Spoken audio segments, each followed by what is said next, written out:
नमस्कार, मैं शहजाद आलम इफ्टी टीवी से। आज मैं पहुंचा हूं मार्क्समैन के निदेशक श्री कल्याण सिंह जी के साथ। मैं बात करूंगा काफ़ी युवाओं को फ्यूचर को लेकर के, युवाओं के भविष्य को लेकर के कि हमारा युवा आज देश का किस ओर जा रहा है। तो मैं बहुत सारी बातें नहीं करके सिर्फ मैं मुद्दे की आज बात करूंगा।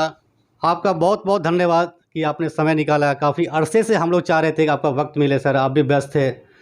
तो सर मैं आपसे कुछ बातें करना चाहूँगा युवाओं को लेकर के, जो मेन मुद्दा है सर आज देश में सर बेरोजगार बढ़ चुका है सर, महंगाई चरम पे है। इस बारे में आप क्या कहेंगे? बेरोजगारी और महंगाई, अगर हमको लगता है कि बीजेपी जब से आई है बेरोजगारी और महंगाई साथ में लाई है, अगर ये नारा दे आज का बेरोजगार युवक, आज का आवाम, तो सबसे अच्छा नारा होगा। आज के डेट में ये सही साबित होगा। ये नारा बनाने की ज़रूरत नहीं है, ये सच्चाई है समाज की। मुझे तो यही लगता है बीजेपी गवर्नमेंट के आने के बाद से ऐसा है। और हम ये कहना चाहते हैं कि इसको दूर करने के लिए सरकार क्या प्रयास करती है, इस बात को सोचने की ज़्यादा ज़रूरत है। सरकार कोई भी आ सकती है, चूँकि अभी बीजेपी सरकार की बात मैंने इसलिए की कि अभी सरकार बीजेपी की है। अगर कांग्रेस की रहती और यही स्थिति रहती तो मैं ये भी बोलता, लेकिन चूँकि अभी सरकार बीजेपी की है तो हमारे जो ऊपर के लोग हैं, हम उनसे आशा करेंगे कि उसको ये दूर करें। अब बेरोज़गारी के संबंध में हमारा ये कहना है, सरकार बेरोज़गारी के लिए कुछ कर ही नहीं रही। मेरा जहाँ तक मानना है, आज रेलवे में 2.25 लाख वैकेंसी है। आप गौर किए हैं, पिछले 4 साल से एक ही वैकेंसी को ढोया जा रहा है। सिर्फ उसकी कहानी, जैसे फिल्म जो बनती है तो जिसमें एक बनता है कि इस स्टेप के बाद ये होगा, ये होगा, ये होगा। तो आज के डेट में महंगाई के लिए यही की जा रही है, बेरोजगारी के लिए यही की जा रही है। कुछ बंद होता नहीं सर। आप सीधे सीधे सर सरकार पे जो है प्रहार कर रहे हैं। सरकार से सर ज़्यादा नाराज़गी है क्या?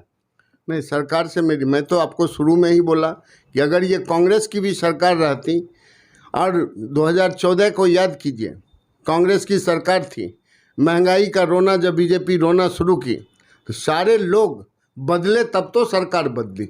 बिल्कुल, सारे लोग बदल गए, उसके बाद को सही मान के तब तो सरकार बदली। वही बात फिर जो हम सोच के उस सरकार को लाए सारे लोग, वह सरकार कर नहीं पाई, तो स्वाभाविक है कि लोग विरोध में जा रहे हैं। अभी विरोध दिख नहीं रहा है, उसको मैनिपुलेशन किया जा रहा है कुछ कुछ बोलकर, लेकिन ये एक अंदर में एक ज्वाला सी धधक रही है, जो एक मतलब अंगार सी बन के निकलेगी आने वाले कल में। सर सरकार तो कहती है कि मैंने बहुत सारे स्कीम लाए युवाओं के लिए, स्किल इंडिया के लिए लाया। तो जो सरकार का जो मैनेजमेंट पावर है और सरकार जो युवाओं के लिए लाई है वो युवाओं तक पहुंच नहीं पा रहा है। सरकार कहती है हमारी गलती नहीं है, वहां तक संदेश सही से पहुंच नहीं पाना, ये वहां पर वो गलती मान रही है। सरकार अपने प्रचार करने के लिए जितनी भी बातें होती है वह सारे लोगों तक पहुंचा देती है, लेकिन डिजिटल और स्किल इंडिया की बात को वह युवाओं तक नहीं पहुंचा पाती है। ये एक हास्यास्पद बात है। आप प्रचार जब चुनाव का करते हैं तो अपनी जो बात नहीं भी किए हैं उस बात को भी पहुंचा देते हैं, और जो पॉजिटिव करना चाहते हैं उस बात को कहते हैं कि हमने कर दिया है लेकिन पहुंच नहीं पा रही है। ये आपकी जिम्मेदारी है कि आप ये कर रहे हैं, जो दे रहे हैं। अब हम कहेंगे कि हमने किसी को कोई गुड्स बनाने के लिए बोल दिया, ठीक है, लेकिन उस गुड्स के लिए बाजार की व्यवस्था क्या किए हैं, इसकी भी बात तो करेंगे ना। आप कोई सर्विस के ही क्षेत्र में आइएगा तो सर्विस का हम सर्विस देंगे किसको? सिर्फ एक स्टार्टअप को शुरू कर दिए तो उसका क्या परिणाम निकल के आया और कैसे निकल सकता है, हमारे आम जो युवा हैं उनको रोजगार कैसे जनरेट होगा, इनको पता नहीं है। पहले तो उसको ये जानकारी दीजिए, जानकारी देने के बाद उसका अमल कैसे लाएंगे, इसका एक पायलट परियोजना के तहत ही पहले उस कार्यक्रम को किसी भी माध्यम से, ट्रेनिंग के माध्यम से जैसे हो कीजिए, लेकिन सिर्फ लिफाफेबाजी कीजिएगा तो सरकार तो बोल चुकी, सरकार को जो मंशा है वो तो बोल चुकी है कि देश की युवा जो है वो आत्मनिर्भर बने। आत्मनिर्भरता का क्या मतलब है? एक देश का अपना स्टार्टअप स्टार्ट करना। ठीक है, लेकिन उस स्टार्टअप का भविष्य क्या होगा ये बताएगी ना सरकार। स्टार्टअप तो मैंने सोच लिया, लेकिन उसके लिए कोई भी स्टार्टअप में क्या होता है, हम कुछ बनाते हैं जी। अरे कि या तो प्रोडक्ट बनाएंगे, गुड्स बनाएंगे या सर्विस देंगे, उसको लेने वाला भी तो चाहिए, उसके लिए बाजार तो चाहिए। मेरा माल बिकेगा तब तो, नहीं तो जो पूंजी है वो भी चला गया और फिर मैं क्रिमिनल बन जाऊंगा, अपराधी बन जाऊंगा। मैं देश के लिए कुछ कर तो नहीं पाया सकारात्मक, फिर नकारात्मक। तो कहीं ना कहीं सर आप देश की जो है बेरोजगारी को जो है आप सरकार की नीति को मानते हैं कि सरकार की नीति गलत है? सरकार की नीति अगर सही हो जाएगी तो ये सारी समस्या यूं ही समझ जाएगी। स्वाभाविक है कि सरकार की नीति एक चीज़ में ज़बरदस्त है, चुनाव कैसे जीता जाए। मैं उसके लिए उनकी तारीफ़ करता हूँ, लेकिन देश के युवाओं को रोज़गार कैसे मिलेगा, देश से महंगाई दूर कैसे होगी, देश के जितनी भी माने मेरी घर की बहू बेटियां हैं वह सड़क पर आराम से कैसे घूम पाएगी बिना कोई डर भय के, इसके लिए नीति बनावे तब ना, तब तो समझेंगे कि सरकार कोई नीति बनाती है। उसकी तो एक ही नीति है, जिस नीति का बहुत जो प्रशंसनीय नीति है चुनाव में जीत जाती है, तो इसको तो समझना होगा। सर पिछले महीना सर 5 स्टेट में सर चुनाव हुआ, 4 स्टेट में भारतीय जनता पार्टी अपनी सरकार बना पाई। कहीं ना कहीं तो ये सरकार से खुश है जनता? देखिए, जनता खुश है कि जनता को, जो जनता खुश है, यहाँ तो चुनाव की राजनीति है। लोकतंत्र में गिनती होती है सर की, ठीक है ना, और वह 5 किलो चावल लेके ही वह सर की संख्या बढ़ गई तो स्वाभाविक है कि वह जीत जाएगा। उस जीतने को जीतने नहीं कहेंगे, वह तो देश का जो हमारा खजाना है उस पर भार पड़ रहा है। आप इस तरह से अपने ही शरीर को नोच के कब तक खाइएगा? आप जब तक नया चीज़ नहीं लाइएगा, नया देश को आगे बढ़ने का नया उपक्रम नहीं लगाइएगा तो देश आगे नहीं बढ़ेगा। आप ये कह के चुनाव जीत सकते हैं, लेकिन कभी ये नहीं कह सकते हैं कि हमारा देश विकास हो रहा है, देश में विकास हो रहा है, हमने कुछ लगाया है। आप ये बोलिएगा, आज तक जितने भी प्राइम मिनिस्टर थे सबके समय में पब्लिक जो है सो सेक्टर यूनिट लगा, सार्वजनिक उपक्रम की कंपनियां लगी। आज 8वें साल में आ गए हैं मोदी जी, एक भी कंपनी लगा पाए? हाँ, बेचने में सबसे आगे हैं, बेचने में आगे हैं, तो स्वाभाविक है कि जो वो उसी में लग गए हैं। सर मोदी जी को तो लोग बोलते हैं मोदी जी है तो मुमकिन है। मोदी जी है तो मुमकिन है, मगर ये नहीं पता पाते हैं कि मुमकिन क्या है। वो उनके कुछ खास लोग हैं जो कि मतलब कह देते हैं दुनिया में कोई अगर कल के डेट में रसिया यूक्रेन पे युद्ध छेड़ दिया है उसके खिलाफ और वह जीत जाएगा तो कहेंगे कि देखिए मोदी जी चुप रहे, या मोदी जी का कमाल था जो चुप रहकर रसिया को जिता दिए। ये तो कोई मतलब ही नहीं, इनके अंधभक्तों का ये स्लोगन मात्र है, ये कुछ नहीं है, इसका कोई मतलब नहीं है। मोदी जी हैं तो मुमकिन है, अगर मोदी जी हैं तो मुमकिन है तो रातों रात रोजगार पैदा कर दें। अगर मुमकिन करना जानते हैं, मोदी जी हैं तो मुमकिन है तो रातों रात महंगाई दूर कर दें। मोदी जी हैं मुमकिन है तो हमारी बहू बेटियों को रात के 12 बजे भी निकलने में डर लगना बंद हो जाए, तब तो समझेंगे कि मोदी जी हैं तो मुमकिन है। ये क्या हुआ कि हम किसी 2 धर्म के लोगों को आपस में लड़ा दिए और एक जो बहुसंख्यक हो गए वो कहे कि मोदी जी हैं तो मुमकिन है। ये कौन सी बात हुई? ऐसा मुमकिन होना सही बात नहीं है। तो सर आज जो है मोदी जी विराजमान है तो कहीं ना कहीं विपक्ष आपको विपक्ष जो है देश की वो आपको कमज़ोर दिख रही है क्या? विपक्ष कमज़ोर नहीं है, ये ठगों के फेर में पड़ गए।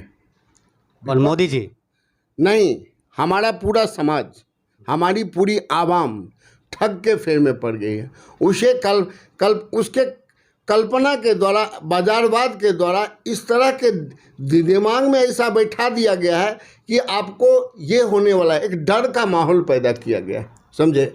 हमको अपने ही घर के लोगों से डराया जा रहा है, ऐसा होगा तो ये हो जाएगा, ऐसा होगा तो ये हो जाएगा। अरे उसके लिए भी बहुत सारे उपाय हैं, आप उस उपाय को कीजिए। हमको तो कोई ऐसा मुस्लिम नहीं मिला है जो ये कहा कि हम माने यहाँ के हिंदू को से लड़ जाएंगे या कभी हम इसको भगा देंगे, ऐसा कोई कहने वाला नहीं मिला।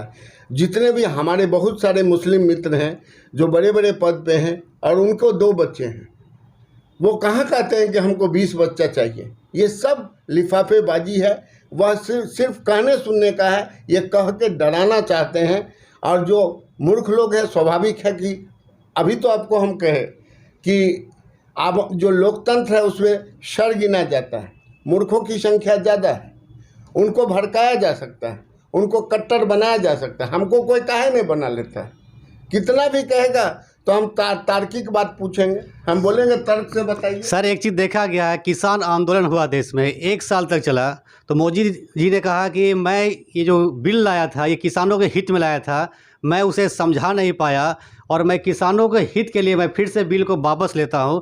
तो कहीं न कहीं देखा गया कि मोदी जी को जिस रूप में लोग देखते थे कि ये जो है जो बोलते हैं सो करते हैं, बैक नहीं होते हैं, तो किसानों के हित में ये जो बिल तो वापस भी लिए। अभी तो आप बोले थे कि मोदी जी है तो मुमकिन है, कब वो आगे आ जाएंगे कब पीछे चले जाएंगे वो मोदी जी खुद नहीं जानते हैं। मोदी है तो मुमकिन है, इसकी यही इसका उत्तर है। कुछ भी कर सकते हैं, चुनाव की राजनीति में वो कुछ भी कर सकते तो हैं। चुनाव को लेकर के क्या किसान आंदोलन वापस लिया गया था? एकदम, जो जिसका कि प्रतिफल भी उनको मिल गया। तो सर यूपी में सर राकेश टिकैत जी जो है पूरा विरोध कर रहे थे, फिर भी वहाँ कमज़ोर पड़ गए। वो कैसा विरोध था वो तो राकेश टिकैत जी जाने। वो सच्चा विरोध था कि वह एक छद्म विरोध था, क्योंकि जब वह उसका प्रतिफल उनके पक्ष में गया है तो मैं उस विरोध को सच्चा विरोध नहीं मानता हूँ। तो सर इस गवर्नमेंट को आप 2024 में कहाँ देखते हैं? 2024 में एक बात जान लीजिए, ये केंद्र का चुनाव है और जो पूरे विश्व की जो परिस्थिति बदल रही है, वैसे में अगर लोगों को अक्ल आ जाएगी तो इस सरकार को उखाड़ फेंकेगी। तो विपक्ष सर जो है मजबूत नहीं दिख रहा है कहीं भी। विपक्ष का मजबूत होना कोई मतलब नहीं है। लोकतंत्र में एक बार हुजूम आता है, पूरे सत्ता को पलट देता है। हम कहते हैं कि इससे पहले जितनी भी बार, क्या 2 बार अटल बिहारी वाजपेयी जैसे महान नेता बीजेपी के तरफ से प्रधानमंत्री थे, क्या उनकी सरकार गई कि नहीं गई? ये तो मैनिपुलेटर हैं। मोदी जी तो बाजारवाद के उपज हैं। सर अमित शाह तो बोले हैं कि मैं 50 साल की राजनीति करूंगा। अमित शाह से पूछिए कि कैसे करेंगे। वो पूरे विश्व की बदलती व्यवस्था को देखकर समझ सकते हैं कि जो 50 साल की राजनीति और इस तरह की राजनीति करने वाले के लिए सोचे और चल रहे हैं, उनका क्या हश्र होने वाला है। ऐसे तानाशाहपूर्ण बातचीत का कोई मतलब नहीं है राजनीति में। लोकतंत्र में इसकी हमेशा भर्त्सना होती है। आप अगर 50 साल की राजनीति, आप कोई राजतंत्र तो नहीं चला रहे हैं जो 50 साल की राजनीति करेंगे। और अगर आप ऐसा सोचते हैं तो क्या मंत्र है वो मंत्र जनता के सामने रखिए। विकास का मंत्र तो नहीं है आपके पास, तो कौन सा मंत्र है? तो सर जनता कहीं ना कहीं तो देख तो रही है उनको कि ये मोदी जी हमारे हित में है। मोदी जी कहते हैं हमने जो है जनधन योजना का अकाउंट खुलवाया, मैंने जो है घर घर जो है गैस को पहुंचाया, महिला जो है गोईठा से लकड़ी से खाना बनाती थी, आज की डेट में गैस से खाना बनाती है। लोगों को बैंक जाने का मौका नहीं मिलता था, मैंने देशवासियों को बैंक जाने का मौका दिया। विकास से इन तमाम बातों को कोई मतलब है क्या? ये तो एक योजना है जो पहले ही सरकार चलाती आई, इस सरकार ने आगे बढ़ा दिया। ये सरकार क्या सबसे बड़ी बात करती है कि वह अगर किसी मकान में आग लग गया है और वह पानी से बुझा देगा सिर्फ 1 बाल्टी पानी से, तो पहले तो उस बाल्टी को जूम करके इतना बड़ा दिखाएगा कि हमने देखिए ये किया है। तो ये सरकार तो प्रचार के माध्यम से चलती है। लोगों को पता, बैंक अकाउंट खुलवा दिए तो मेरा विकास क्या हो गया? ये सरकार तो बोलती है सबका साथ सबका विकास। सबका साथ सबका विकास है, सबका साथ सबका विकास है, लेकिन वो विकास दिख नहीं रहा। वह उन लोगों का साथ है जो सरकार के साथ हैं, सबका साथ नहीं है। अगर सबका साथ होता तो कट्टरता की बात ही नहीं होती, तोड़ने की बात ही नहीं होती। एक भी बार अगर ऐसा बोलता तो कानून बना दिया जाता कि आज के बाद अगर इस देश में धर्म और जाति के नाम पर कोई कहीं भाषण देगा तो उसको तुरंत गिरफ्तार करके जेल भेज दिया जाएगा। कहाँ सबका साथ सबका विकास है? सबका साथ सबका विकास मतलब सब चीज़ में साथ। हम कोई ऐसा बात नहीं करेंगे जो टूटने का बात होगा, हम वह बात करेंगे जो सिर्फ विकास का बात होगा। टूटने की कोई बात नहीं करेंगे। सबका साथ सबका विकास ये नारा मात्र है, इसका इम्प्लीमेंटेशन ज़मीन पे कहाँ है? यहाँ तो तोड़ो और विकास करो, सिर्फ पार्टी का, ना कि देश का। तो भारतीय जनता पार्टी कहीं न कहीं क्या वो अपने मनसे पे चल रही है या देश के युवाओं के मनसे को देख रही है? वह पार्टी के मनसे पर और पार्टी के भी मनसे पर नहीं, व्यक्ति विशेष के मनसे पर इस पूरे देश को। सर विशेष व्यक्ति आपने कहा, सर बहुत बड़ी बात है। सर विशेष व्यक्ति से क्या तात्पर्य है? विशेष व्यक्ति से खुल के हम मोदी और शाह, ये दो विशेष व्यक्ति हैं जो पूरे पार्टी को एक तरह से नाथे हुए हैं। वो जिधर चलाएंगे उधर चलेगा। पार्टी के लोग अगर अपना विचार भी रखना चाहेंगे तो वो नहीं रख पाएंगे।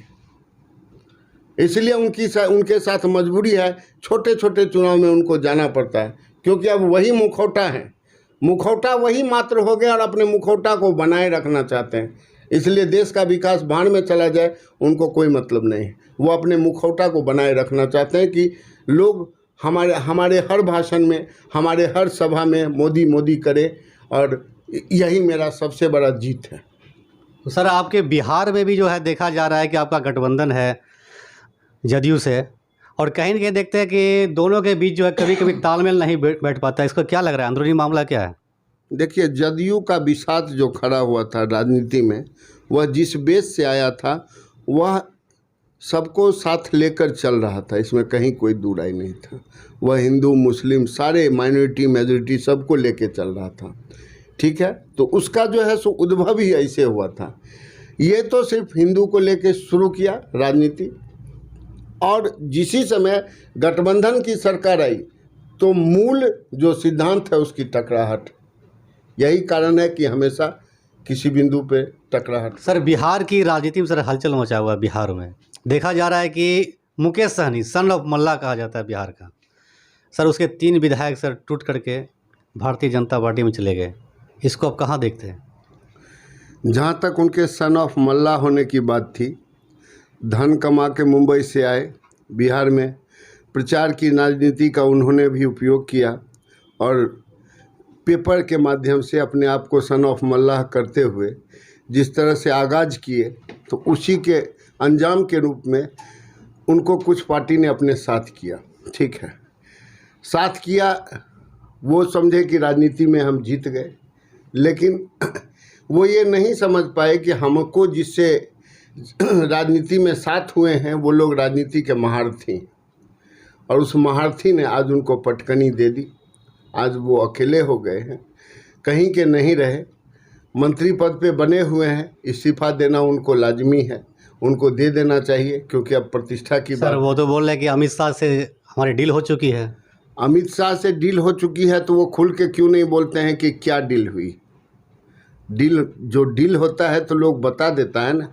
अब अमित शाह उनके साथ और क्या, बीजेपी के तरफ से उनके साथ और क्या बेइज्जती होगा जो उसके बाद वो डील की बात पूरे जनता के सामने। सर भारतीय जनता पार्टी ही नहीं सर, आपकी बिहार की किसी भी राजनीतिक पार्टी ने उनके प्रति सहानुभूति नहीं दिखाया है।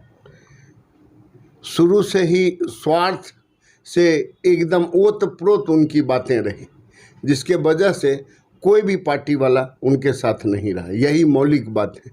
आप राजनीति कीजिए, लेकिन उतना भी स्वार्थी मत बन जाइए कि आपको ये लगे कि आप चाबी हैं सरकार की, लेकिन आप स्टीयरिंग और चक्का तो नहीं है ना। गाड़ी स्टार्ट होकर खड़ी रहेगी, गाड़ी तो कोई भी किसी तरह स्टार्ट करके आगे बढ़ा लेगा, तब आप क्या कि आपकी चाबी फेंका जाएगी। सर हमारे प्रधानमंत्री बोलते हैं कि जब किसी भी चीज़ की विशेषाधिकार या विशेष व्यक्ति को अगर हमको आम जनता तक नहीं पहुंच पाती है, तो हमारा ये जो बॉलीवुड है, सिनेमा है, वो सर आम आदमी तक जो है अपने मैसेज को पहुंचाती है। फिलहाल देखा गया है कि कश्मीर फाइल्स जो बनी काफ़ी ज़्यादा धूम मचा रखी है, अभी तक सारे सर फिल्मों का रिकॉर्ड तोड़ चुकी है। इस बारे में आप कहाँ तक इसको देखते हैं? जब से अक्षय कुमार ने प्रधानमंत्री मोदी का पर्सनल तौर पर इंटरव्यू लिया, कंगना रनावत उनके पक्ष में बोलना शुरू की, तब से बॉलीवुड से कुछ ज़्यादा ही करीब होते चले गए हमारे प्रधानमंत्री। कश्मीर फाइल सिनेमा के जो लोग हैं, जो विवेक अग्निहोत्री जिन्होंने उस फिल्म को बनाया है, उसी को भंजाने का कोशिश किया। वो समझ गए कि हमारे जो वर्तमान में शासक हैं उनको अगर उस तरह से कुछ परोस दें जो कि उनके पक्ष में एक माहौल बना सकता है, तो वो मेरे लिए कुछ कर सकते हैं। सर उन्होंने तो कहा कि मैंने कश्मीर के दर्द को दिखाया है। कश्मीर के दर्द को दिखाने के लिए अगर जल्द ही दिखाए तो 1990 में जब वो सत्ता में थे तो दर्द को उस समय महसूस क्यों नहीं किए, जो कि आज इतने दिनों बाद उनको दर्द महसूस हुआ। दर्द महसूस उस समय करते जब सत्ता में थे, उसके कुछ ही दिन बाद वो फिर अटल बिहारी वाजपेयी सत्ता में आए, वो भी दर्द को नहीं महसूस किए। 2014 में ये आए, तब से दर्द उनको शुरू होना नहीं हुआ। अब जब चुनाव नज़दीक आ रही है तो उनको दर्द महसूस होना शुरू हुआ है। ये मतलब है, साफ बताता है कि देश के जनता को गुमराह करके किसी और बहुत बड़ी बात है, किसी भी सिनेमा को आप टैक्स फ्री करते हैं, जनता के लिए फ्री करते हैं, उससे तो बढ़िया है कि आज OTT मीडिया पे फ्री कर दीजिए, आप YouTube पे फ्री कर दीजिए, पूरा जनता जिसको देखना होगा देख लेगा। सर आप तो केजरीवाल की बात बोल बैठे हैं। केजरीवाल भी टेक्निकल आदमी है, वो इंजीनियर हैं, मैं भी उसमें एक बहुत ज़्यादा ये रखता हूँ, टेक्नो सेवी पर्सन मैं भी रहा हूँ शुरू से ही पढ़ाई लिखाई में, और तो इसलिए मैं इस बात को किसी आप का केजरीवाल से सहमत है? केजरीवाल की भी बात अगर यही है तो इसको उनसे सहमत है ऐसा नहीं मानिए। मेरी भी सहमति इस बात से है कि अगर कोई भी इस तरह की चीज़ अगर फ्री करने की बात होगी तो जो भी फ्री चैनल्स हैं, जो भी फ्री जहाँ भी फ्री किया जा सकता है, उसमें YouTube अभी एक सशक्त माध्यम है सोशल मीडिया का, जहाँ पे सब चीज़, फेसबुक में भी अब बहुत रील्स आ गया है, बहुत चीज़ है, इंस्टाग्राम पर भी फ्री कर सकते हैं, हमारे पास बहुत टेलीग्राम पे कर सकते हैं। सर एक बहुत अहम क्वेश्चन है सर, आप बिल्कुल सर बेसिक बात करते हैं और जो सही बात होता है उसी बातों का आप रखते हैं। तो सर एक बात सर पूछना चाहेंगे, हमारे प्रधानमंत्री जी बोले कि मार्टिन लूथर और सर नेल्सन मंडेला को पहले लोग नहीं जानते थे, पहले लोग जानते थे, और गांधी जी को जब उन पर पिक्चर बनी तब लोगों ने गांधी जी को जाना। इस बारे में आपकी क्या राय है? ये तो सरासर गलत बात है। गांधी जी को राष्ट्रपिता बने, देश की आज़ादी के लिए वो कुर्बानी दे दिए, और गांधी जी को तब जाने जब वो उन पर पिक्चर बनी, ये तो भी एक बच्चों वाली हास्यास्पद बात है। सर वो इंटरव्यू आपने देखा भी क्या प्रधानमंत्री जी का? उनका एक स्पीच चल रहा था। प्रधानमंत्री कुछ भी बोल सकते हैं, मोदी है तो मुमकिन है, वो कुछ भी बोल देते हैं, उनको खुद भी पता नहीं चलता है, हो सकता है उस समय टेलीप्रॉम्प्टर सामने नहीं हो, इसलिए उनके मुंह से निकल गया होगा। सर जाते जाते सर एक बात पूछना चाहेंगे, आज के युवाओं को आप क्या संदेश देना चाहेंगे?